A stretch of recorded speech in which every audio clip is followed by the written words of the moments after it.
மருத்துவம் ஒரு மகத்தான சேவை, அது என் மக்களுக்கு தேவைங்கிறது எங்களுடைய கனவு. அதில் என்ன சொல்றேன்னா, முதல் குடிமகனுக்கு என்ன மருத்துவம் கிடைக்குமோ அது கடகோடி மருத்துவ மகனுக்கும் கிடைக்க செய்யறதா முழுமையான மக்களாட்சி.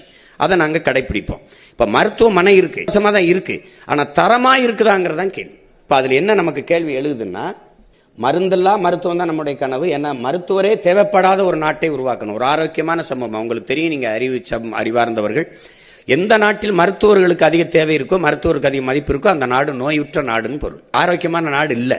அப்போ அந்த தேவையை குறைக்கணும், அதான் சுகாதாரமான ஆரோக்கியமான நாடு. மருத்துவத்தின் தரத்தை நான் உயர்த்திடுறேன்.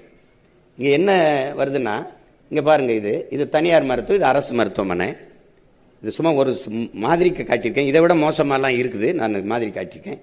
இங்க என்ன கவனிக்கணும்னா, நீங்க நாட்டை ஆளுகிற முதலமைச்சரோ அமைச்சரோ அல்லது சட்டமன்ற மாமன்ற பாராளுமன்ற உறுப்பினரோ உடம்பு முடியலன்னா தனியார் மருத்துவமனையில் போய் பார்த்துடுறாங்க. அவங்களே சொல்றாங்க தரம் இல்லை. நமக்கே தெரியும், எம்ஜி ராமச்சந்திரா, அப்போலோ, காவிரிக்கு போயிடுறாங்க. அப்ப அரசு நடத்துற மருத்துவமனை என்னாச்சு? அரசை நடத்துறவங்களுக்கே அரசு மருத்துவமனை மீது நம்பிக்கை இல்லைன்னா அந்த மருத்துவமனை யாருக்கானது? யாருக்கு? அதுக்கு ஒதுக்கக்கூட நிதிநிலை எங்க? எத்தனாயிரம் கோடி ஒதுக்குறீங்க? அது ஏன் அப்படி இருக்கு? அவங்களே ஒத்துக்கிறாங்க அது தரம் இல்லைன்னு.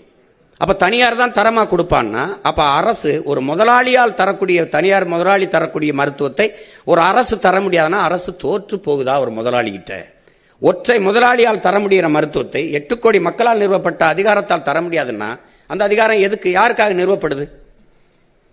யாருக்காக நிறுவப்படுது? அடிப்படை தேவையில் ஒன்று மருத்துவம். அந்த மருத்துவத்தை தரம் உயர்த்தி தர முடியாது என்றால் அப்ப அது யாருக்கானது? பாருங்க, ஒரு படுக்க வசதி எல்லாம் இருக்கிறது, போறது, இதெல்லாம் கொஞ்சம் இருக்கிறது நாகரிகமா காட்டியிருக்கு. இதை விட மோசமாலாம் இருக்கு அரசு, பின்னவரை மாதிரியே இருக்கும். அப்ப அவங்க ஒதுக்குன நிதிநிலையை பாருங்க. 2022 18,600 கோடி, அப்புறம் அதுக்கப்புறம் 19,000 கோடி, 24 20,000 கோடி, 25 20,500 கோடி. இந்த நிதிநிலை, இந்த பட்ஜெட் பண ஒதுக்கீடு உயருது, தரம் உயர்ந்திருக்காங்கிற கேள்வியை நீங்க அறிவார்ந்த பெருமக்கள் நீங்க எழுப்பி பார்க்கணும். பணம் உயருது, ஒதுக்குற நிதி உயருது, தரம் உயர்ந்திருக்கா? அதான் கேள்வி. எல்லா நாடுகள்லயும் அரசு என்றால் மதிப்பிற்குரியதா இருக்கு, தரமா இருக்கு. என் நாட்டில் அரசுன்னா அச்சமா இருக்கு. எப்படி? அரசு போக்குவரத்தா கேவலமா இருக்கும், அரசு தங்கு முடியா ரொம்ப கேவலமா இருக்கும், அரசு பள்ளிக்கூடமா கேவலமா இருக்கும். அது எப்படி? அப்ப இத்தனை கோடி ஒதுக்கி தரத்தை உயர்த்த முடியல இவங்களால, அப்ப என்ன செய்யறதுன்னு சொல்லுங்க. அதனாலதான் நாங்க என்ன சொல்றோம், இந்த மருத்துவத்தின் தரத்தை உயர்த்திறேன், உலக நாடுகள் அளவுக்கு உயர்த்திறேன். உடம்பு முடியலன்னா அமெரிக்கா போனாங்க, பிரிட்டன் போனாங்க, சிங்கப்பூர் போனாங்கல்ல, அங்க முடியலன்னா தமிழ்நாட்டுக்கு வரணுங்கிற அளவுக்கு தரத்தை உயர்த்திடணுங்கிறது எங்களுடைய கனவு.